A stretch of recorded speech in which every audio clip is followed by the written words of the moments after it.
जमलेल्या माझ्या सर्व तमाम हिंदू बांधवांनो, भगिनींनो आणि मातांनो,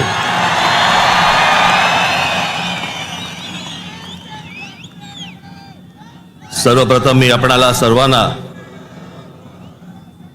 गुढीपाडव्याच्या मनपूर्वक शुभेच्छा देतो.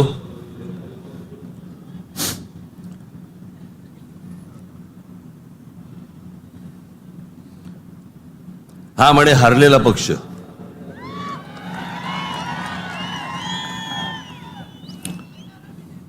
झालं, निवडणुका संपल्या, सगळ्या गोष्टी झाल्या, पण आज गेल्या निवडणुकीमध्ये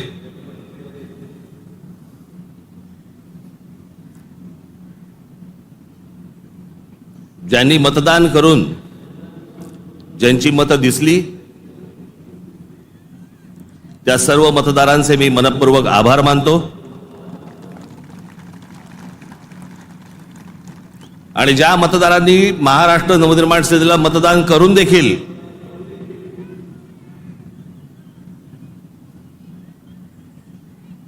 इलेक्ट्रॉनिक मशीन मध्ये ज्यांची मतं दिसली नाहीत त्यांचेही मी आभार मानतो. निवडणुका कशा झाल्या, काय काय गोष्टी घडल्या, मला असं वाटतं याच्यावरती माझं बोलून झालेलं आहे. आता जे झालं ते झालं, आता या बघायचं ते याच्या पुढचं. सगळे वेळ काढून आलायत ना, बरंच बोलायचंय मला.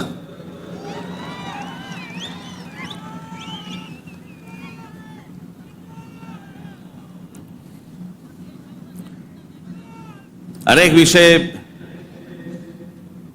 निवडणुका झाल्यानंतर अनेक विषय झाले,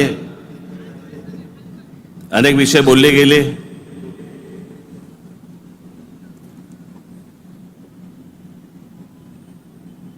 सदिच्छांचे, शुभेच्छांचे अनेक मला फोन पण आले आणि नेमके आजच आले.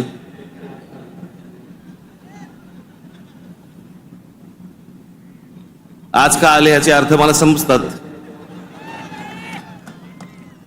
जरा जपून.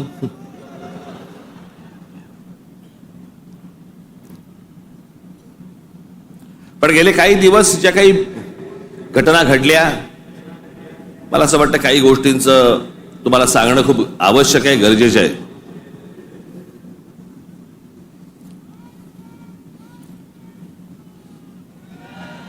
त्यातला पहिला विषय म्हणजे कुंभमेळा. मी त्याशी म्हटल्याप्रमाणे ते आमच्या बाळा नांदगावकरांनी पाणी आणलं आणि मग मी त्याला सांगितलं पिण आणलाय मी.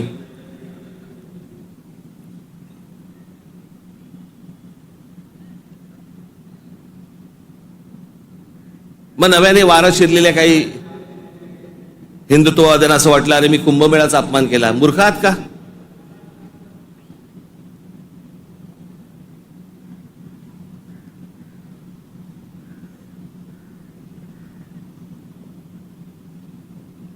ते आमचे नयन कदम जाऊन आले तिकडे. कुठे नयन? कसं वाटलं? म्हणे आतमध्ये गेल्यावरती असं झालं म्हणे. म्हटलं नाही, खालून प्रेत गेलं असेल एखादं.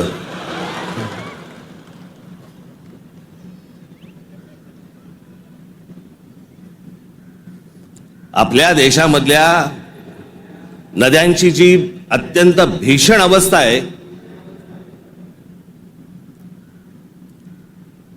ज्याला आपण माता म्हणतो, नदीला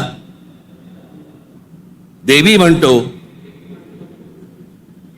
त्या नद्यांकडे आपल्या राज्यकर्त्यांचा, आज नाही, आजचे राज्यकर्ते नाहीत, गेल्या अनेक वर्षांपासूनचे, मला आजही आठवते, गंगा साफ करावी असं पहिलं बोलणारी जे कोणी व्यक्ती मला आठवते मला राजकारणातली, ती म्हणजे स्वर्गीय राजीव गांधी. राजीव गांधी ज्यावेळेला पंतप्रधान झाले त्यावेळेला त्यांनी गंगा साफ करण्याचं काम सुरू केलं. तेव्हापासून अजून गंगा साफ करतायत. त्याच्यानंतर आता 2014ला नरेंद्र मोदीजी पंतप्रधान झाले, त्यांनी तेच सांगितलं गंगा साफ करणार.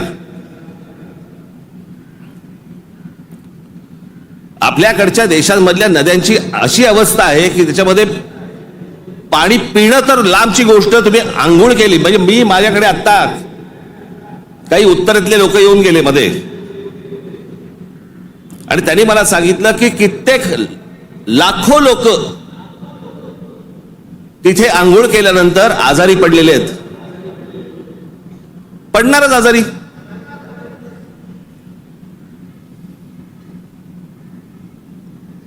त्या गंगेवरची काय परिस्थिती आहे? प्रश्न हा गंगेच्या अपमानाचा नाहीये, प्रश्न हा कुंभमेळ्याच्या अपमानाचा नाहीये, पाण्याच्या स्थितीचा आहे की पाणी कशा प्रकारचं पाणी तिकडे असतं होतं आणि ते अजूनही थांबवलं जात नाही त्या गोष्टी.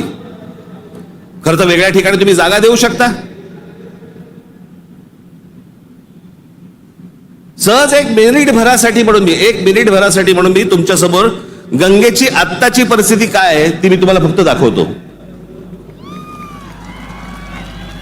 खाली अरे खाली आण त्याला, खाली आहे.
ही गंगेची परिस्थिती आहे. आतापर्यंत 33,000 कोटी रुपये खर्च झाले त्याच्यावरती. तुम्ही आता तो महंत बघितलात ज्याला बोटीतनं तसाच्या तसाच टाकून दिला.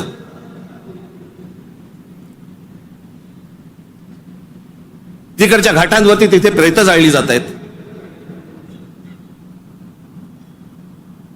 नुसतं आपला अग्नी दिल्यासारखा करतात आणि तसंच प्रेत ढकलून देतात पाण्यामध्ये.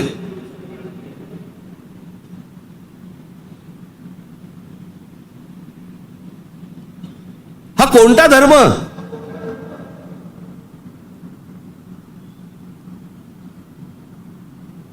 म्हणजे आमच्या नैसर्गिक आपल्या देशाच्या गोष्टींवरती जर समजा अशा प्रकारचा धर्म आडवा येत असेल, काय करायचं त्याचं?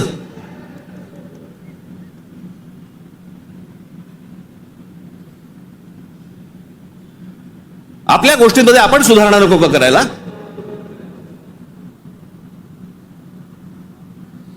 काळ बदलला, लोकसंख्या वाढली. 1000 वर्षापूर्वीच्या गोष्टी वेगळ्या होत्या, आताच्या गोष्टी वेगळ्या आहेत.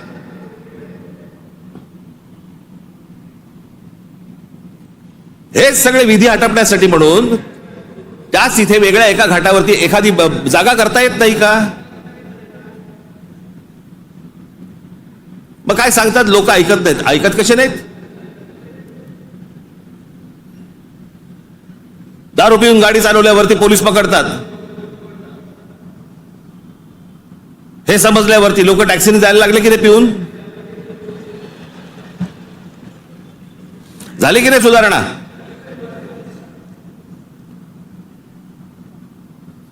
आपल्या नद्या स्वच्छ राहिल्या पाहिजेत.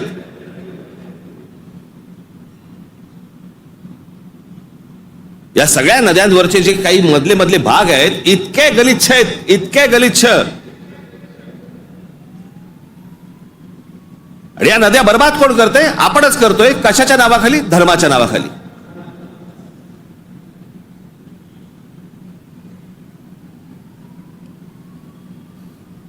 प्रत्येकाला आपापला धर्म प्यारा असतो.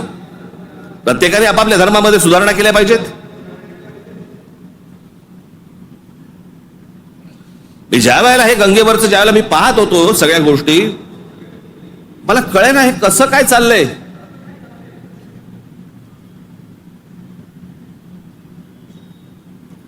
काय म्हणे 65 कोटी लोक येऊन गेले, अर्धा भारत.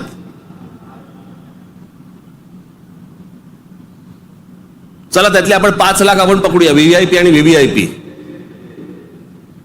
बाकीचे काठावरच बसले असतील खो खो खेळायला, बरोबर की नाही? प्रत्येकाची जरी 200-200 ग्रॅम पकडली, चीनची भिंत बांधता आली असती आपल्याला.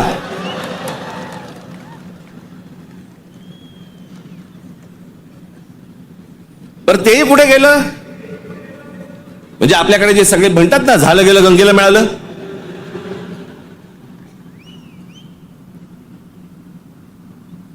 महाराष्ट्रामधली देखील आज नद्यांची परिस्थिती हेच.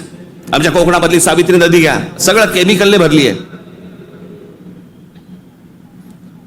मी आता आणलंय इथे तुमच्यासाठी.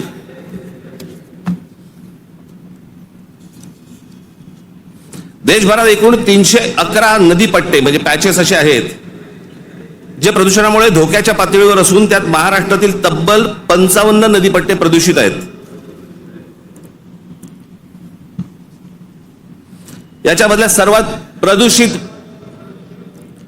असलेल्या नद्या, सर्वात प्रदूषित म्हणजे उल्हास नदी, मिठी नदी, मुळामुठा, सावित्री, भीमा, पवना, कान्हा, तापी, गिरणा, कुंडलिका, दारणा, इंद्रायणी, नीरा, वैनगंगा, चंद्रभागा, मुचकुंडा, घोड, तितूर, रंगवली, वर्धा, कृष्णा, पाताळगंगा, सूर्या, वाघूर, ढोरणा या नद्या पात्रांमध्ये पाणी हे अत्यंत वाईट आहे. हे माझा रिपोर्ट नाही आहे. तर भातसा, पेडी, मोर, बुराई, वेल, पांझरा, सीना, काळू, वेण्णा, कोयना, पांझरा, पैनगंगा, पूर्णा, उरमोडी, कान या नद्यांच्या पात्रामध्ये पाणी वाईट आहे.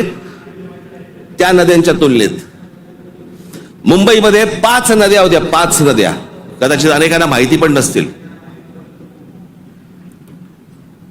त्यातल्या 4 मेल्या. मेल्या म्हणजे मारल्या. सांडपाणी, झोपडपट्ट्या आणि या सगळ्या गोष्टींबंद त्या 4 नद्या मेल्या आणि 5वी आता मरायला आली आहे, ती म्हणजे मिठी नदी. आत्ताची मिठी नदीची काल मी शूट करायला सांगितलंय. काल मी अगोदरचं पण दाखवत नाहीये, मी कालचं दाखवतोय. मुंबई मधली 5वी एकमेव राहिलेली नदी, त्याची काय अवस्था एकदा बघा.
ही नदी आहे आपली.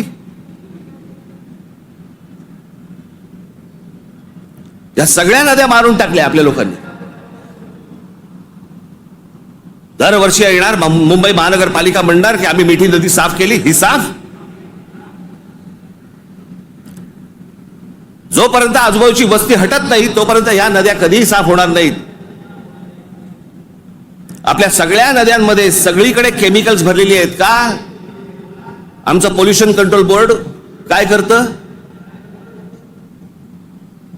उद्योगधंद्यांना प्रोत्साहन, कारण उद्योगपती ह्यांना प्रोत्साहन देतात.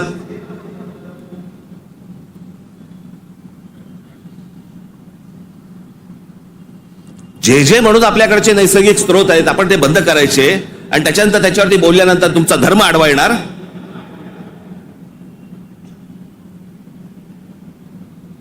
धर्माच्या गोष्टी तर मला तर कोणी सांगू पण नाहीत या लोकांनी. काही गोष्टी आपण आपल्यात सुधारल्या पाहिजेत.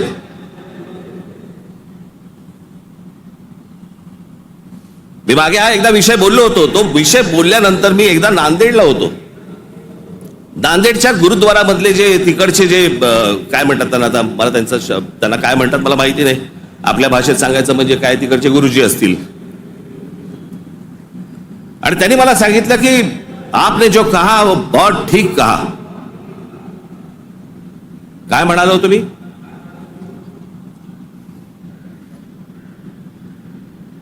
आमच्याकडे महानगरपालिका, जिल्हा परिषदा, ग्रामपंचायती, देशभर सगळ्या ठिकाणी आमच्याकडे काय भिंती रंगवल्या जातात, बोर्ड लावले जातात, झाडं जगवा, झाडं वाचवा.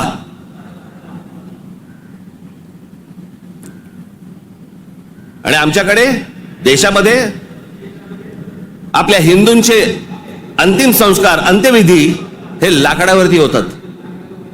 कुठून येतं लाकूड? लाकूड येणार कुठून? या देशातली जंगलतोड झाल्याशिवाय लाकूड येणारच नाही.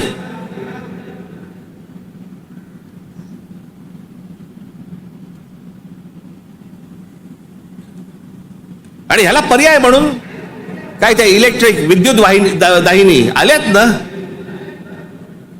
काही जण असतात कर्मठ, नाही नाही विद्युत दाहिनी नाही, आमच्या परंपरेनुसार.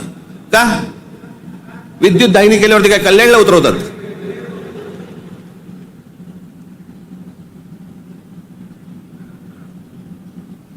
देशभर विद्युत दाहिन्या झाल्या पाहिजेत. त्या विद्युत दाहिन्या झाल्या तर लाकूड लागणार नाही. लाकूड लागणार नाही मग जंगल राहतील. आमचे पंतप्रधान नरेंद्र मोदी मागे एकदा जंगलात गेले होते फिरायला, कोणतरी एका परदेशी माणसाबरोबर. म्हणजे आमच्या पंतप्रधानांना जंगलांची आवड आहे.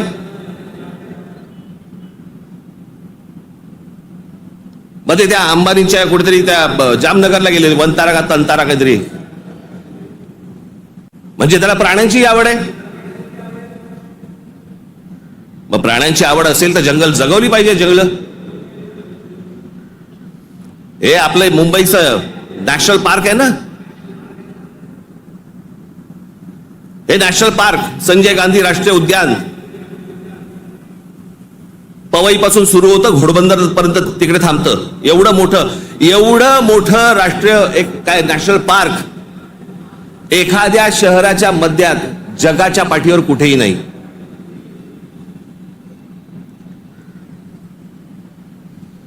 आपण आमचे मूळ विषयच आपण विसरलेलो आहोत.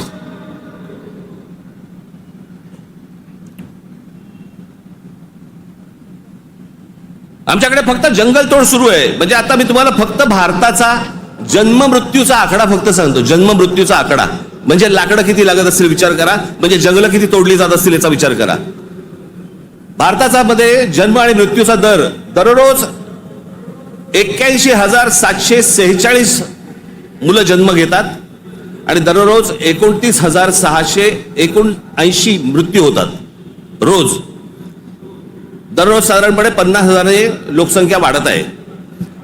महिन्याला 24,52,380 लोक जन्म घेतात आणि महिन्याला 8,90,370 लोक मृत्युमुखी पडतात.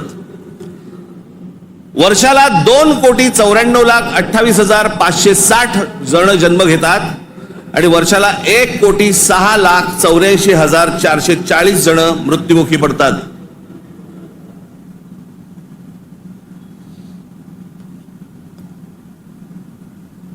आपण एका बाजूने बोंबलायचं, आमच्याकडे दुष्काळ पडलाय, आमच्याकडे पाणी नाही. मराठवाड्यातल्या अनेक ठिकाणी 7-7 दिवस पाणी येत नाही.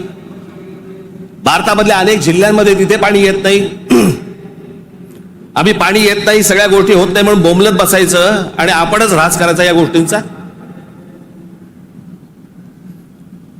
मूळ विषयांकडे आमचं लक्षच नाही. सगळे विषय भरकटवले जातात, सगळे विषय भरकटवले जातात. आमच्याकडे कोण येतो, आम्हाला पाय जंगलांची पडली नाही, पाण्याची पडली नाही, कशाची पडली नाही, आम्हाला पडली औरंगजेबाची.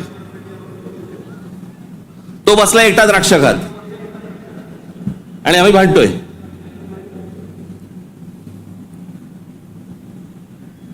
औरंगजेबाची कबर राहिली पाहिजे का उडवली पाहिजे? आत्ता कुठून आठवलं? चित्रपटाने जागे होणारे हिंदू काही कामाचे नाहीत.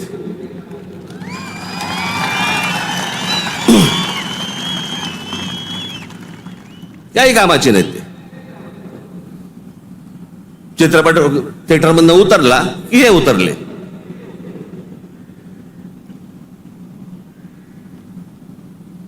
छत्रपती संभाजी महाराजांचं बलिदान तुम्हाला आत्ता कळलं विकी कौशल मेल्यावर?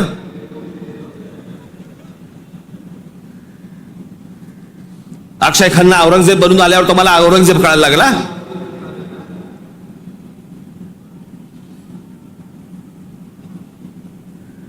व्हॉट्सअप वरती इतिहास नाही वाचतायत. इतिहास वाचायचा असेल त्याच्यामध्ये पुस्तकामध्ये डोकं घालायला लागेल तुम्हाला.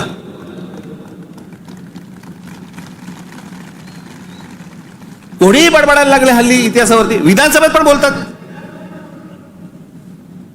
खरं तर त्यांचं काही काम नाही. औरंगजेबावरती बोलतायत. माहिती तरी का औरंगजेब काय प्रकरण होतं? हे बाहेरून आलेले सगळे लोक. औरंगजेबाचा जन्म गुजरात मधला,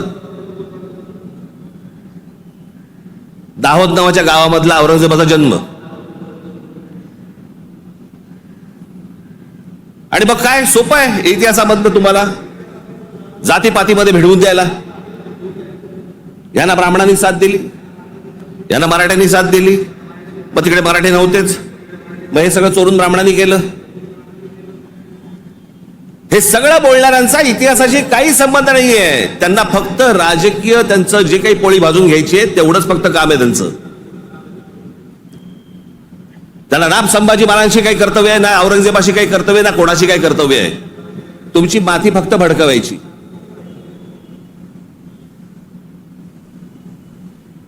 कसल्या इतिहास बोलतोय आपण? अहो, इतिहासाच्या पानात खोलवर गेलात ना, सगळ्या अपेक्षांची आणि कल्पनांची आणि भावनांची सगळी भांडी ठळाठळ फुटतील.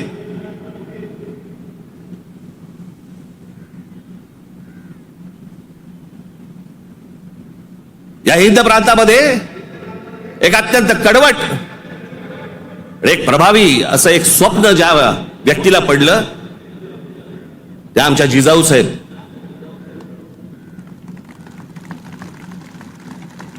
हे त्यांचं स्वप्न.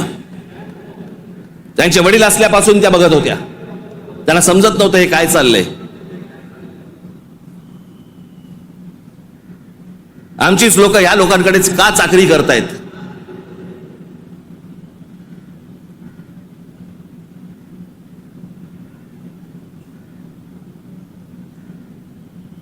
आणि छत्रपती शिवाजी महाराज म्हणजे या हिंद प्रांतावरती केलेला एक संस्कार आहे. तो एक चमत्कार आहे. ती एक विलक्षण घटना आहे.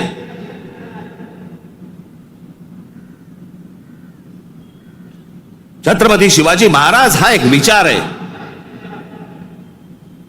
तो विचार जन्माला यायच्या अगोदर या देशाची, या देश कुठचा होता? देश नव्हताच तो. या हिंद प्रांताची काय अवस्था होती, काय परिस्थिती होती?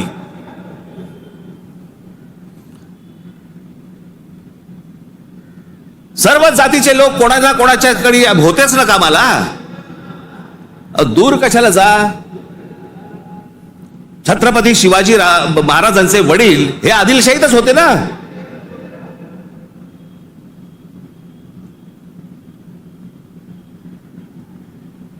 त्याच्यानंतर ते निजामशाहीत गेले ना. तो काळ वेगळा होता, तिवाळची परिस्थिती वेगळी होती. त्यांनी का तसे निर्णय घेतले? जे कोणी महाराष्ट्रामधले सरंजामदार होते त्यांच्या विरोधाचाच लढा होता ना शिवाजी महाराजांचा. हे सरंजामदार कोण होते? त्याला जातीत का पाहताय तुम्ही?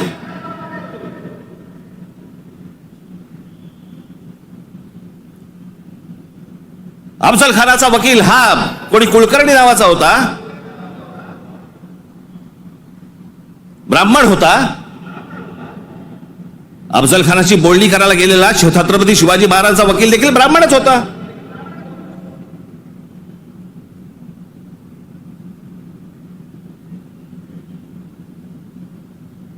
काय सगळीच माणसं वेगवेगळ्या लोकांकडे कामालाच होती.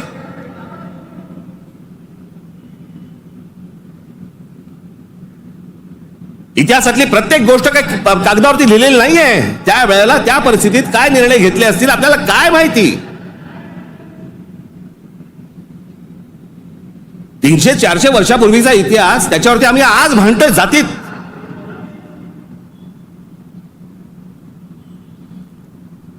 आग्र्याच्या दरबारामध्ये छत्रपती शिवाजी महाराजांच्या समोर संभाजी महाराज असताना संभाजी महाराजांकडनी औरंगजेबाची 5000 मनसबदारी स्वीकारलेली आहे.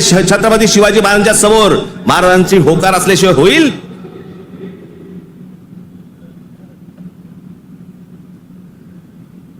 पण आता दरबारात अडकलोय, स्वीकारण्याशिवाय पर्याय नाही. आता स्वीकारू, नंतरचं नंतर बघू. राजकारण असतं ते. परिस्थिती काय, त्या परिस्थितीमध्ये कोणते निर्णय घ्यावे लागतात, काय परिस्थिती असते, आपण पाहणार आहोत का नाही. कशा अंगाने इतिहास पाहायचा असतो हे आपण कधी बघणार आहोत की नाही.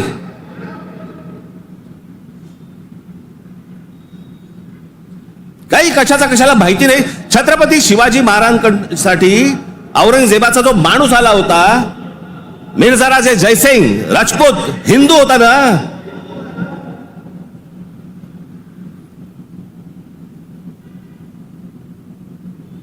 ज्या सिंहगडावरती आमच्या तानाजी मालुसरेंचा आज तिथे मृत्यू झाला, ते कोणाबरोबर लढाई झाला? उदयभान राठोड बरोबर ना. राजपूत होता ना, हिंदू होता ना. काय घेऊन बसलोय आपण.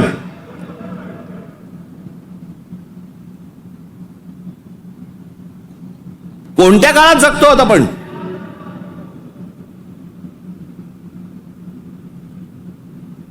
छत्रपती शिवाजी महाराजांच्या जन्माच्या अगोदरचा काळ वेगळा होता, नंतरचा काळ वेगळा आहे.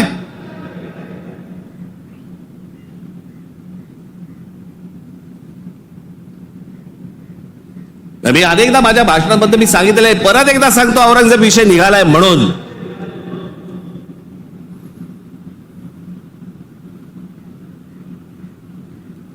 औरंगजेब बादशाह,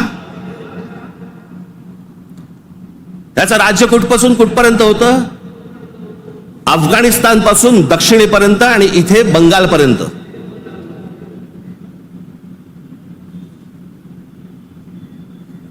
छत्रपती शिवाजी महाराज ज्यावेळेला आग्र्यावरनं निघाले, सुटले, महाराष्ट्र जेव्हा आले, त्याच्यानंतर राज्याभिषेक झाला 74 साली आणि 1680 साली महाराजांचा मृत्यू झाला, निधन झालं त्यांचं. त्या दरम्यान औरंगजेबाचा एक पुत्र, मुलगा, महाराज गेल्यानंतर दक्षिणेत आलाय आणि औरंगजेबाच्या मुलाला शह म्हणजे राहायला जागा बरोबर घेतलं. हे संभाजीराजांनी घेतलंय. तो तिथून पळून आलाय. वाचा जरा इतिहास, वाचा जरा. औरंगजेब ज्या वेळेला आग्र्यावरनं निघालाय, महाराज गेले 1680 साली आणि औरंगजेब महाराष्ट्रामध्ये पोहोचलाय 1681 साली. 1681 ते 1707, 27 वर्ष तो महाराष्ट्रात लढत होता.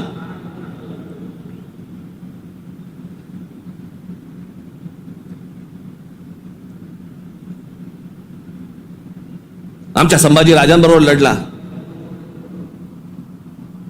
त्यांना क्रूर पद्धतीने मारलं. राजाराम महाराज लढले, संताजी धनाजी लढले आणि आमच्या तारा राणी साहेब लढल्या.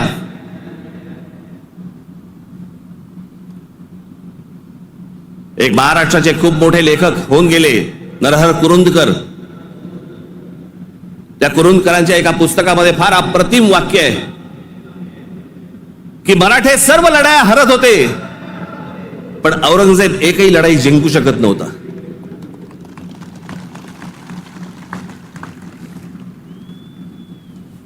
याचं कारण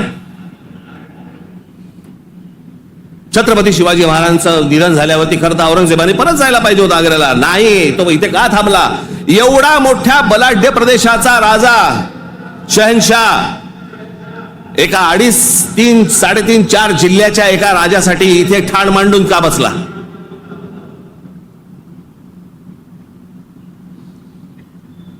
त्याला माहिती होतं छत्रपती शिवाजी महाराजांचं निधन झालंय, मग का ठाण मांडून बसला होता? शिवाजी महाराज तर गेले होते, त्याला शिवाजी नावाचा विचार मारायचा होता, जो त्याला जमला नाही. सगळे प्रयत्न केले, सर्व प्रयत्न केले आणि इथे शेवटी मेला. जगाच्या इतिहासामध्ये औरंगजेब वाचला जातो, अभ्यास केला जातो त्याचा, पण ज्या वेळेला त्याचा अभ्यास केला जातो त्यावेळेला जगभरातल्या लोकांना कळतं की तो काय करायला गेला होता आणि कसा मेला. तिथे छत्रपती शिवाजी महाराजांचं नाव येतं जगभरामध्ये. जी कबर आहे ना, जी सजवलेली काढून टाका, कबर नुसती दिसली पाहिजे आणि तिथे एक मोठा बोर्ड लावा, आम्हा मराठ्यांना संपवायला आलेला औरंगजेब इथे आम्ही गाडला गेला.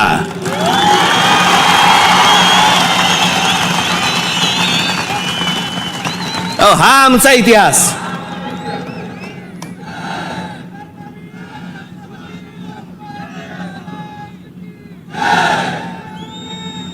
अफजल खान ज्या वेळेला इथे आला, इतिहास कशासाठी वाचायचा? इतिहासातनं बोध घेण्यासाठी वाचायचा.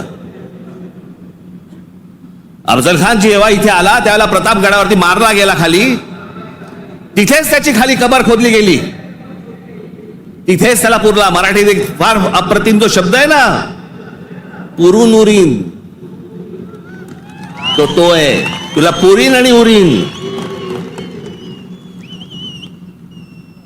तो जो पुरला त्याला तिकडे अफजल खानाला, तो शिवाजी महाराजांच्या होकाराशिवाय पुरला नसेल. त्याची कबर जी केली आहे ती महाराजांना विचारल्याशिवाय केली नसेल. महाराजांनी सांगितलं असेल निश्चित करा, जगाला कळू दे कोणाला मारलाय.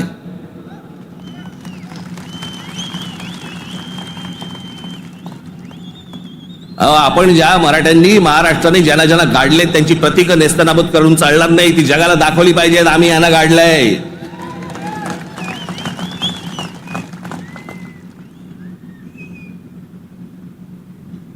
इस्रायलची एक खूप मोठी संघटना आहे मोसाद नावाची, त्यांचं एक पुस्तक आहे. त्या पुस्तकामधली एक ओळ फार अप्रतिम ओळ आहे आणि त्याच्यात त्यांनी दिलंय की आम्ही अनेक स्मारकं बांधली इथे इस्रायलमध्ये, पण अनेक लोकांची आम्ही स्मारकं बांधली नाहीत. का? कारण ती जर बांधली तर जगामध्ये ते कृत्य आम्ही केलंय असं जगाला कळेल, म्हणून आम्ही नाही बांधली.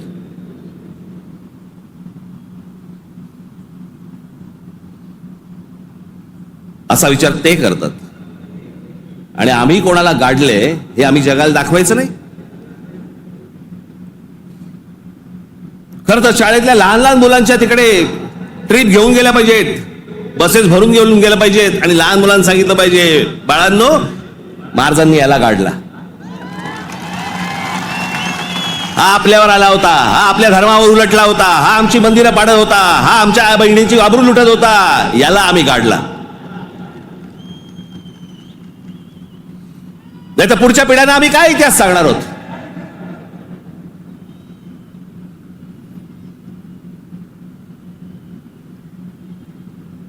माझं महाराष्ट्रातल्या सर्व तरुणांना आणि तरुणींना माझं सर्वांना सांगणं आहे, खास करून तरुणांना आणि तरुणींना, व्हॉट्सअप वरती इतिहास वाचायचा पहिला बंद करा. आणि इतिहास ज्या वेळेला तुम्हाला जातीतनं सांगण्याचा कोणीतरी प्रयत्न ज्या वेळेला करेल त्यावेळेला लक्षात ठेवा, तो कुठच्या ना तरी कुठच्या पक्षाला बांधील असेल. तुमची फक्त माती भडकवण्यासाठी हे सगळे उद्योग केले जातात. तुम्ही एक होऊच नाहीत, तुम्ही मराठी म्हणून एक येऊच नाहीत, तुम्ही महाराष्ट्र म्हणून एक येऊच नाहीत, याच्यासाठी जे सगळे प्रयत्न चालू असतात. मुळात विषय वेगळे असतात आणि मग विषय हे असले विषय काढून तुम्हाला भरकटवलं जातं, वेगळीकडे दिलं जातं आणि आम्ही तिकडे बघतो आणि बाकीचे इकडे काम आटपून घेतात. मधल्या मध्ये अडाणींना जमीन पण मिळून जाते.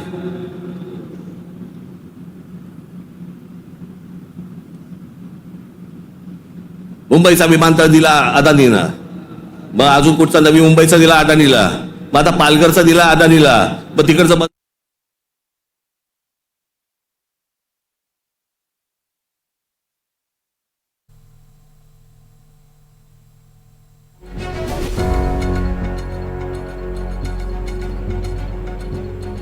राज ठाकरे यांचं भाषण सध्या सुरू आहे. पुन्हा एकदा राज ठाकरे यांनी नदी प्रदूषणाच्या मुद्द्यावरती भाष्य केले. गंगेची दुरावस्था दाखवणारा व्हिडिओ सुद्धा त्यांनी आत्ताच या ठिकाणी दाखवला.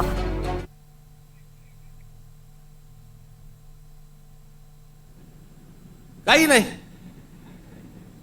बंद होणार ती योजना. मी निवडणुकीच्या वेळेला सांगत होतो, पण माझं खरं सांगून तुम्हाला पटलं नाही, त्यांचं खोटं सांगून पटलं. काय कमाल आहे.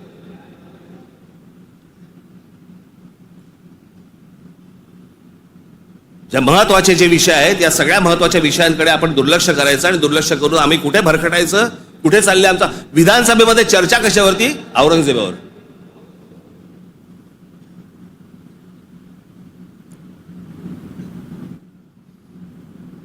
मी तुम्हाला मुद्दामून सांगतोय की तो तुर्कस्तान म्हणजे आत्ताचा टर्की हा देश तलवारीच्या धारेवरती, धर्माच्या धारेवरती उभा राहिला. सगळ्या ठिकाणी आक्रमण केली. हा औरंगजेब यांचे हे सगळे आहेत ना, बाबर बिबर पासून सगळे, हे सगळे तुर्की मंगोलियन लोक आहेत. आपण ज्यांना मोघल म्हणतो ना, मोघल म्हणजे मंगोल्स, चंगीज खान वाले. हा तुर्की मंगोल आहे. सगळं धर्म, सगळं मुस्लिम धर्म तलवारीच्या धारेवरती सगळ्या देशभर जगभर पसरवण्याचा प्रयत्न केला. नंतर धर्माच्या आधारावरती तुम्हाला देश नाही उभा करतायत. हे अनेक देशांना समजलं. त्यातला पहिला टर्की म्हणजे तुर्कस्तान. तिकडे 1922 साली त्यांच्या पंतप्रधान काय प्रेसिडेंट जो काय असतो तो, त्याच्यावरती केमाल पाशा नावाचा माणूस आला आणि केमाल पाशाने सगळं अख्खं तुर्कस्तानचं चित्र अख्खं पालटवून टाकलं. 1938 साली मला असं वाटतं ते गेले. त्याच्यानंतर जी लोक आली तिथे इस्लाम आता म्हणण्यापुरता आहे तिथे, पण तो आता भाग दक्षिण युरोप म्हणतात त्याला, दक्षिण युरोप. तिकडची परिस्थिती, तिकडची अवस्था जर समजा तुम्ही बघितलीत, म्हणजे त्या सगळ्या ठिकाणी मशिदी आहेत, सगळ्या गोष्टी आहेत, पण तुम्हाला रस्त्यावरती धर्म दिसत नाही. कारण त्याच्या लक्षात आलं की धर्मामुळे देशाची प्रगती होणार नाही. त्याने काय काय प्रकार केले केमाल पाशाने. राज्यघटनेत तुर्कीला धर्मनिरपेक्ष राष्ट्र म्हणून घोषित केलं. इस्लामला राज्य धर्माचा दर्जा काढून टाकला. शरिया कायदे रद्द करून स्विस सिव्हिल कोडवर आधारित नवीन कायदा लागू केला. त्याच्यानंतर अरबी लिपीऐवजी लॅटिन लिपी स्वीकारली. फ्रेंच फेज टोपी त्यांची जी होती त्याच्यावर बंदी आणि पाश्चिमात्य पोशाखांना प्रोत्साहन दिलं. मशिदींमधील अरबी प्रार्थनांना तुर्की भाषेत बदललं. आता सध्याचे टर्कीचे सध्याचे अध्यक्ष एर्दोगन यांनी मवाळ इस्लाम स्वीकारल्यावर सोडा, टर्कीला दरवर्षी टुरिझम म्हणून किती लोक भेट देतात? 5 कोटी लोक भेट देतात. वर्षाला साधारणपणे $400 बिलियन त्यांचं उत्पन्न होतं, निर्माण होतं. हे देश सगळे त्याच्यातनं बाहेर पडतायत आणि आम्ही धर्मांधतेकडे जातोय. धर्म प्रत्येकाने जोपासला पाहिजे उंबरठ्याच्या आत. आणि त्यांनी जर समजा बाकीच्यांनी जर समजा धर्म रस्त्यावरती आणला तर मग काय आम्ही बुलडोजर फिरू? मी ज्या वेळेला सांगितलं होतं हे सगळे लाऊडस्पीकर बंद करा मशिदींवरचे, ऐकलं नाही. माझ्या 17,000 महाराष्ट्र सैनिकांवरती केसेस टाकल्या. आणि आता परवा दिवशी आमच्या महाराष्ट्र राज्याचे मुख्यमंत्री देवेंद्र फडणवीस म्हणतात की आम्ही त्यांना सांगितलेलं आहे रात्री 10 ते सकाळी 6 भोंगे वाजणार नाहीत. अहो तेव्हा वाजतच नाहीत. प्रश्न आहे सकाळी 6 ते रात्री 10. या लाऊडस्पीकरचा, सततच्या लाऊडस्पीकरचा लोकांना त्रास होतो. तुमचे काही सण बिण असतील तर आपण समजू शकतो, पण सरकार म्हणून कोणतंही पाऊल न उचललं. पाऊल कोणी उचललं? उत्तर प्रदेशने उचललं, योगींनी उचललं. त्यांनी सगळ्यावरचे लाऊडस्पीकर बंद केले. आपण इथे घोषणा केली, लाऊडस्पीकर त्यांनी बंद केले. आमच्या इकडे तसंच चालू आहे.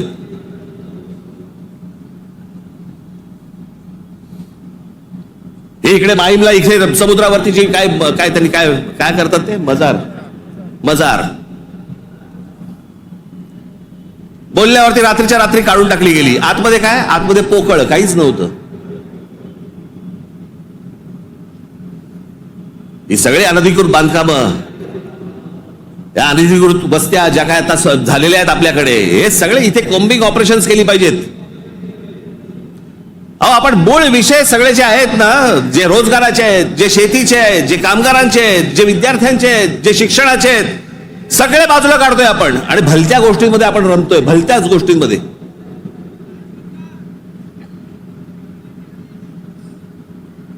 आज त्या बीडला जे झालं, ते संतोष देशमुख काय बिचारे, त्यांना काय किती घाणेरड्या पद्धतीने मारावं, किती घाणेरड्या पद्धतीने मारावं. बरं तुमच्या अंगामध्ये नसामध्ये जर एवढी क्रूरता भरलेली असेल ना, मी दाखवीन जागा, तिथे जा.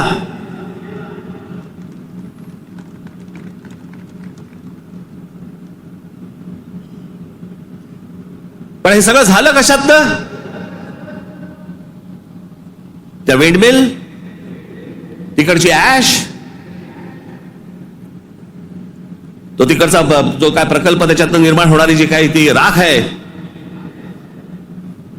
म्हणजे मी आजपर्यंत ऐकलं होतं की राखेमधनं फिनिक्स पक्षी उभारी घेतो. आमच्या बीडमध्ये राखेतनं गुंड तयार होतात. विषय होता पैशाचा. ती जी काय वाल्मिक कराड आणि जी काय नावं येत आहेत त्यांची, हे सगळ्या खंडण्या, या संतोष देशमुखने त्याला विरोध केला. उद्या तिथे संतोष देशमुख नसता, दुसरा कोणी असता तरी त्यांनी हेच केलं असतं. विषय होता पैशांचा, विषय होता खंडणीचा, विरोध होता खंडणीला विरोध करणाऱ्यांचा. आम्ही लेबल काय लावली? वंजाराने मराठ्याला मारलं. त्याच्यात वंजाऱ्यांचा काय संबंध आणि मराठ्यांचा काय संबंध? कशात गुंतून पडतोय आपण? पण तुम्हाला गुंतवलं जातंय, हे राजकीय पक्ष तुम्हाला गुंतवतायत त्याच्याबद्दलच गुंतून राहा. आमच्या मुलांच्या शिक्षणाचा विचार करू नका, विषय आणू नका. आमच्याकडे रोज शेतकरी आत्महत्या करतायत. आता दिवसाला 7 आत्महत्या होतात दिवसाला शेतकऱ्यांच्या. पाहू नका. आमच्याकडे रोजगार निर्माण होत नाहीये, लक्ष देऊ नका त्याच्याकडे. असंख्य मुलं आणि मुली मराठवाडा सोडून पुण्याकडे येत आहेत, दुर्लक्ष करा त्या गोष्टींकडे. आम्ही कशात अडकवलंय त्यांना? सगळ्यांना जातीपातीमध्ये अडकवलेलं आहे. कोणी जातीचं भलं केलेलं नाहीये आणि कोणी जातीच्या माणसाचं भलं केलेलं नाहीये. या महाराष्ट्रामध्ये संयुक्त महाराष्ट्र झाल्यानंतर गेली इतकी वर्ष या महाराष्ट्राच्या सत्तेमध्ये जास्तीत जास्त आमदार आणि जास्तीत जास्त मंत्री आणि जास्तीत जास्त मुख्यमंत्री मराठा समाजाचे होते. मग मराठा समाजाला आरक्षण का मागावं लागतंय? काय केलं या आमदारांनी आणि काय केलं या मंत्र्यांनी आणि काय केलं मुख्यमंत्र्यांनी? जर माझ्या मराठा समाजाला जर समजा आरक्षण मागायला लागत असेल, मग एवढे आमदार आजपर्यंत का निवडून दिले? एवढे खासदार आजपर्यंत का निवडून दिले? एवढे मुख्यमंत्री का झाले? एवढे मंत्री का झाले? मग या लोकांनी काय केलं? जात जातीला कधीच सांभाळत नाही. हे फक्त निवडणुकांमध्ये फक्त तुमची मतं घेण्यासाठी म्हणून फक्त जातीचा वापर करतात. याच्यानंतर काही होणार नाही. निवडणुकीच्या तोंडावरती तुम्हाला सांगितलं होतं शेतकऱ्यांना कर्जमाफी करू म्हणून, सांगितलं होतं ना. काल अजित पवार बोललेत 30 तारखेच्या आत पैसे भरून टाका, कर्जमाफी वगैरे काही होणार नाही. म्हणजे निवडणुकीच्या तोंडावरती तुम्ही वाटेल त्या गोष्टी बोलणार आणि निवडणूक संपल्यानंतर लोकांनी भाबडेपणाने मतदान केल्यानंतर तुम्ही आता ऐन मोक्यावरती बोलणार की पैसे भरून टाका म्हणून. अरे वा. महाराष्ट्रातल्या जनतेला मला हे विचारायचंय की इतक्या भाबडेपणाने तुम्ही मतदान करता तरी कसे? ही लाडकी बहीण योजना,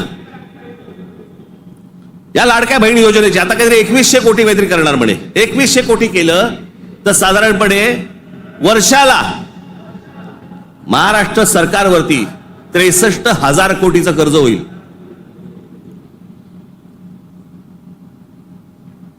म्हणजे साधारणपणे 5 वर्षाचे काढा तुम्ही, किती होतात? 3-3.5-4 लाख कोटी होतात.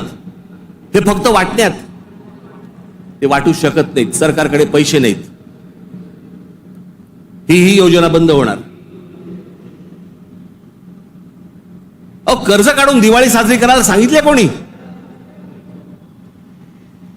जे मूळ प्रश्न आहे, जे रोजगाराचे प्रश्न आहेत, माझ्या महाराष्ट्रामधल्या माझ्या मराठी मुला मुलींना नोकऱ्यांचे प्रश्न आहेत, ते सोडवा. आस्थापना येत आहेत आणि तुम्ही बाहेरच्या लोकांना भरताय कंत्राटी कामगार म्हणून. माझ्या महाराष्ट्रामधल्या मुलांना कळत नाहीये, मुलींना कळत नाहीये, कारण आम्ही गुंतवलेत कशात? आम्ही जातीत गुंतवलेत. मारामाऱ्या करा, डोकी फोडा, व्हॉट्सअपवरती जातीत शिव्या घाला, हे उद्योग आमचे सगळे सुरू आहेत. मूळ प्रश्नाकडे आहे कोणाचं लक्ष? खरं तर मूळ प्रश्नांवरती तुम्ही सरकारला धारेवर धरलं पाहिजेत, मंत्र्यांना धारेवर धरलं पाहिजेत. निवडणुकीच्या तोंडावरती ज्या ज्या प्रकारची तुम्हाला आश्वासनं दिली त्या गोष्टी तुम्ही विचारल्या पाहिजेत. पण मुळात आपलंच लक्ष जर समजा नसेल तर बाकीच्यांचं फावणारच आहे.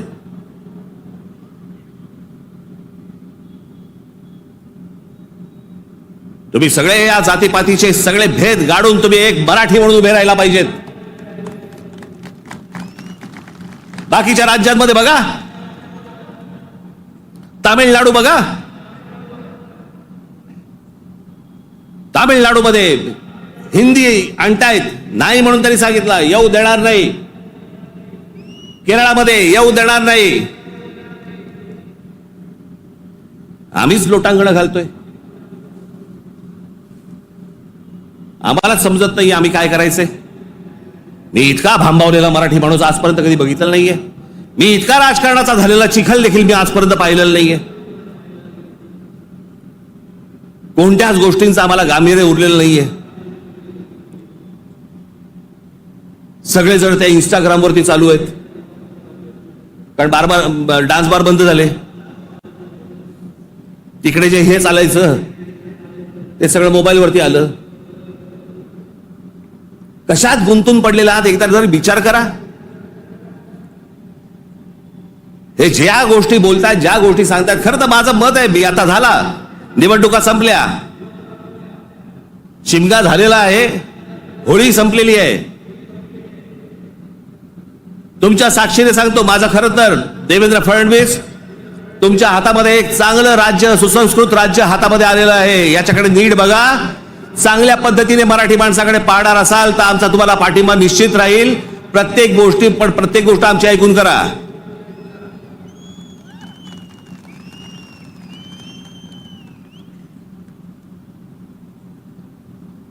महाराष्ट्र आसुसलेला आहे. आता उन्हाळा आहे, आता पाण्याचे प्रश्न सुरू होतील. शेतकऱ्यांच्या आत्महत्यांचे आहेतच आहेत, कर्जांचे आहेत. कोणी कंपन्या येतात, त्या कुठची कंपनी आली ती लुटून गेले ते टोरस का काहीतरी. इतके भाबड्यात. आता पैसे दिले की महिन्याभरात दुप्पट होतील. कोण देतं असं करून? का गुंतवता अशा ठिकाणी पैसे तुम्ही? पण या सगळ्या ह्याच्यामध्ये मी तुम्हाला दोष देणार नाही. ही जी असुरक्षितता जी आलेली आहे ना, आर्थिक असुरक्षितता आलेली आहे, वैचारिक असुरक्षितता आलेली आहे, मंदिरांच्या बाहेर रांगा लागल्या आहेत. जे बुवा बिवा जे काय आता सध्या नवीन आलेत सगळे जण, त्यांच्याकडे रांगा लागल्या आहेत. लोक भक्तीने जात आहेत, भावनेने जात आहेत, अडकून पडतायत. ठीक आहे, पण चांगल्या गोष्टीत तरी पडतायत.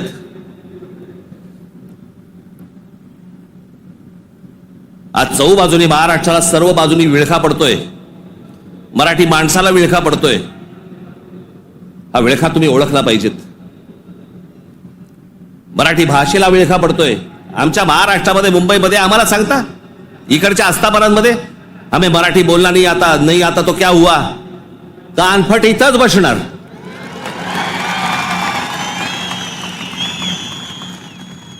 फालतू देशबीज सांगायचं नाही आम्हाला. प्रत्येक राज्याची एक राजभाषा आहे. त्या राजभाषेचा सन्मान हा प्रत्येक राज्यामध्ये राखला गेला पाहिजे. महाराष्ट्रामध्ये, मुंबईमध्ये मराठीचा मान हा राखला गेलाच पाहिजे प्रत्येक आस्थापनेत.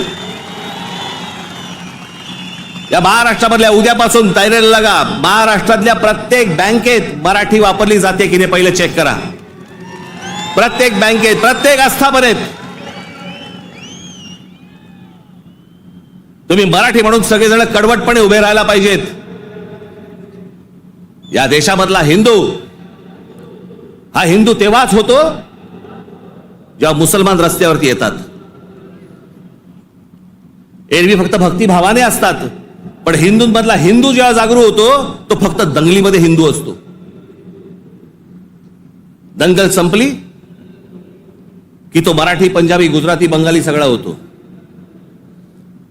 आणि मग जेव्हा तो मराठी होतो त्याला मग तो साळी, माळी, मराठा, ब्राह्मण, कुणबी सगळा होतो.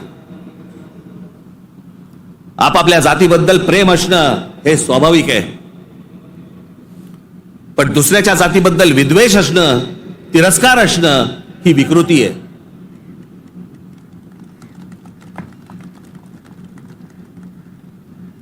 आज सगळे राजकीय पक्ष बाकीचे आज केंद्रातले असतील, पूर्वीपासून चालू आहे, काँग्रेस असल्यापासून सुरू आहे. या सर्व प्रश्नांकडे तुमचं गांभीर्याने लक्ष असलं पाहिजे. मी आज फक्त तुम्हाला एक गोष्ट वाचून दाखवणार आहे. 1966 साली शिवसेनेच्या जन्माच्या वेळेला माझ्या आजोबांनी एक पुस्तक लिहिलं होतं. बघा, 1966 सालची गोष्ट बोलते मी तुम्हाला. 1966 माझ्या आजोबांनी एक पुस्तक लिहिलं होतं. मी ते लवकरच मी ते रिप्रिंट करून तुमच्या पुढे आणणार आहे. मी त्या पुस्तकाचं नाव होतं उठ मराठ्या उठ. ते पुस्तक आपण सर्वांनी जरूर वाचलं पाहिजे. त्या पुस्तकातला एक फक्त बायना मी तुम्हाला एक फक्त गोष्ट वाचून दाखवतो, आणि ही गोष्ट मला असं वाटतं सर्वांनी गांभीर्याने घेतली पाहिजे. या गोष्टींवरती विचार केला पाहिजे. पूर्वीची काँग्रेस असो, नाही तर आताची भाजपा असो, नाही तर अजून येणारे दुसरे कुठचाही केंद्रामधला पक्ष असो किंवा राज्यामधला, मराठी माणसांनी या गोष्टींचा विचार करणं गरजेचं आहे. हे आजोबांनी 66 साली लिहिलंय. तीच गोष्ट आज तंतोतंत आपल्याला लागू पडते. ती मी गोष्ट फक्त तुमच्या समोर वाचून दाखवतो. भाषा म्हणजे काय बोलायचीच नाही, कमाल भाषा. आज महाराष्ट्राचा मराठा आत्मस्वरूपाला पारखा होऊन ना अरत्री ना परत्री, म्हणजे ना इथे ना तिथे, अशा मोहनीय अवस्थेत आहे. त्याचा उज्ज्वल भूतकाळ त्याने चुकूनही आठवू नये. त्याचा उज्ज्वल भूतकाळ, जे मी मगाशी तुम्हाला सांगतो ना, इतिहासातल्या चांगल्या गोष्टी, त्याचा उज्ज्वल भूतकाळ त्याने चुकूनही आठवू नये. या धोरणाने त्याच्या त्या इतिहासाची जडणघडण नव्या राजकारणी रंगढंगाला साजेशी बदलण्याचा उद्योग सध्या चालू आहे. काळाच्या कचक्यालाही न जुमानता ग्रंथ दसतात आणि पिढ्यानपिढ्यांच्या स्मरणात परंपरेने चिरंजीव झालेल्या ठळक ऐतिहासिक घटनांवर ही निरनिराळे बनावट अर्थ बनवण्यात येत आहे. जिकडे पाहावे तिकडे जे आता चालू आहे, त्या इतिहासाचे वेगवेगळे अर्थ तुम्हाला सांगितले जात आहेत, वेगवेगळ्या गोष्टी सांगितल्या जात आहेत जाती जातींमधनं. त्याच्यामध्ये एक त्यांनी एक उतारा दिलाय, गलबला बुद्धी नासते नाना निश्चय सांगती, ऐकावे कोणा कोणाचे बोलत आहे बहुचकी, करंटे मिळाले सर्व ही जो तो बुद्धीचं सांगतो. प्रत्येक जण आपापल्या पद्धतीने काहीतरी सांगत असतो. त्यांची बुद्धिमत्ता तेवढी नसते, पण प्रत्येकाला वाटतं मला व्यक्त व्हायचंय, आणि प्रत्येक जण बुद्धी पाजळत असतो. त्यांच्याकडनं बुद्धी घेऊ नका, चांगली पुस्तकं वाचा. असा समर्थोक्त देखावा दिसत आहे. बुद्धिभेदाच्या या वावटळीत शिक्षितांपासून अशिक्षित मजुरांपर्यंत सारे गुरफटले गेले आहेत. जागृतीचा, उत्थानाचा बोध करील तो जातीयवादी, संकुचित वृत्तीचा, देशद्रोही म्हणून त्याची सर्वत्र निंदा लानस्ती आणि जाहीर सभातून निषेध करण्यात येतो. कारण स्पष्ट आहे. महाराष्ट्राचा मराठा जागा होऊन आपल्या आत्मस्वरूपाचा शोध घेण्या इतका कदरबाज स्वाभिमानी बनू लागला तर सत्ता स्पर्धेच्या शर्यतीच्या रिंगणात आपल्या पक्षीय घोड्यावर स्वार झालेल्यांचे रिकीबितले पाय लटपटल्याशिवाय राहणार नाहीत. हे जे आज सत्तेचे सगळ्या घोड्यांवर चालू आहे ना, घोड्यांवरती बसलेले आहेत, तुम्ही एक व्हा, तुम्ही एक मराठी म्हणून ताकद ह्यांना सर्वांना दाखवा. नाही ह्यांचे पाय लटलटले तर मला सांगा. पण तुमच्यामध्ये सगळ्यांमध्ये फक्त मतभेद निर्माण करणं, बुद्धिभेद निर्माण करणं आणि त्या बुद्धिभेदातनं यांना फक्त सत्ता राबवायची आहे सगळ्यांना. आज सत्तेवर बसले तेवढंच नाही म्हणत मी, सगळेच. म्हणून मला तुम्हाला एवढंच सांगायचं आहे आजच्या या गुढीपाडव्याच्या दिवशी, हा गुढीपाडवा, या गुढीपाडव्याच्या दिवशी तुम्ही हा मराठी नववर्षाचा सण, या मराठी नववर्षाच्या क्षणी तुम्ही सगळ्यांनी, महाराष्ट्रातल्या तमाम माझ्या माता भगिनींनी, माझ्या बंधूंनी, भावांनी, माझ्या बहिणींनी, सगळ्यांनी एकजुटीने मराठीचा नारा द्यावा. आणि ज्या वेळेला ते इतर ज्या वेळेला अंगावर येतील त्यावेळेला आपण हिंदू म्हणून अंगावरती जाऊ, एवढी ताकद आपण आज या ठिकाणी ठेवू. आपण आज या गोष्टींची शपथ घेऊ. आणि पुढच्या सगळ्या येतात निवडणुका आता लागतील, मला असं वाटतं की ऑक्टोबर नोव्हेंबरला लागतील बहुधा, यांची गॅरंटी नाही, कारण यांचं चाललंय ते बरं चाललंय. एक माणूस धरून बसलेत आयुक्त प्रत्येक ठिकाणचा, त्याच्यामुळे सोपं असतं राजकारण. ज्या वेळेला निवडणुका लागतील तोपर्यंत सगळी बांधणी तुमची पूर्ण झालेली पाहिजे आणि सगळेजण तुम्ही जोरात कामाला लागले पाहिजेत, एवढी फक्त एक इच्छा, आशा, अपेक्षा व्यक्त करतो. आणि पुन्हा एकदा गुढीपाडव्याच्या आपल्याला सर्वांना शुभेच्छा देऊन आपली सर्वांची मी तूर्त रजा घेतो. धन्यवाद. जय हिंद, जय महाराष्ट्र. तर आपण बघितलं गुढीपाडव्या मेळाव्यात राज ठाकरे बोलत होते आणि त्यांनी अनेक विषयांवर भाष्य केलेलं आहे. राजकीय विषयांवर तर त्यांनी भाष्य केलंच आहे, सोबतच पर्यावरणाच्या विषयांवर देखील त्यांनी लक्ष वेधलं. हे जे सगळं मी आजपर्यंत जे काही तुमचं प्रेम मला जे मिळालेलं आहे त्या प्रेमावरती आधारित आजपर्यंत ही जी सगळी घोडदौड सुरू आहे, ती जी ऊर्जा मला जी मिळते ना, ती तुमच्याकडनं सगळ्यांकडनं हे तुम्ही येता तेव्हा मिळते. पण आपला एक महाराष्ट्र सैनिक नगर जिल्ह्यातला कोल्हापूरला अंबा मातेचं दर्शन घेऊन तिथून तो आजच्या सभेसाठी पायी पायी कोल्हापूरवरनं इथे आलेला आहे.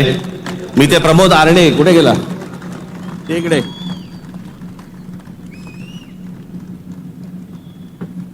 आता बस, हा पायी पायी तिथून आला.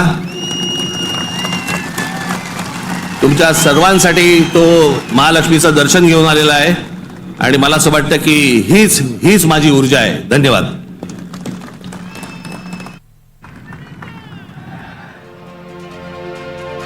दरम्यान आपण बघितलं गुढीपाडवा मेळाव्यातनं राज ठाकरे बोलत होते आणि अनेक राजकीय विषयांवर त्यांनी भाष्य केलेलं आहे. सध्या जी काही प्रकरणं महाराष्ट्रात सुरू आहे त्यावर देखील त्यांनी भाष्य केलं.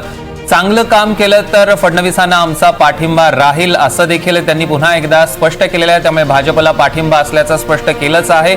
सोबतच सध्या संतोष देशमुख हत्या प्रकरण असेल किंवा इतर गोष्टींवर देखील त्यांनी भाष्य केलंय. विशेषतः मराठीकरणावर त्यांनी यावेळी भर दिलाय.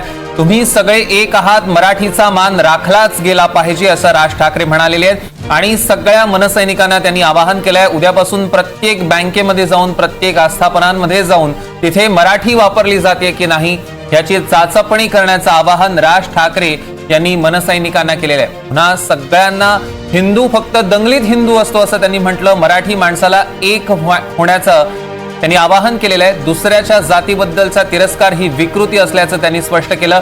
यावेळेला सुद्धा राज ठाकरेंनी लाव रे तो व्हिडिओचा पॅटर्न दाखवला. पॅटर्न पुन्हा एकदा सुरू केलाय आणि त्यातनं अनेक विषय लोकांसमोर मांडले. विशेषतः पर्यावरणाच्या बाबतीत जे विषय असतील, नद्यांचा प्रश्न असेल, मुंबईतल्या नद्यांबद्दलचा प्रश्न त्यांनी मांडला. मिठी नदीची विदारक स्थिती त्यांनी ह्या व्हिडिओज मधनं दाखवलेली आहे.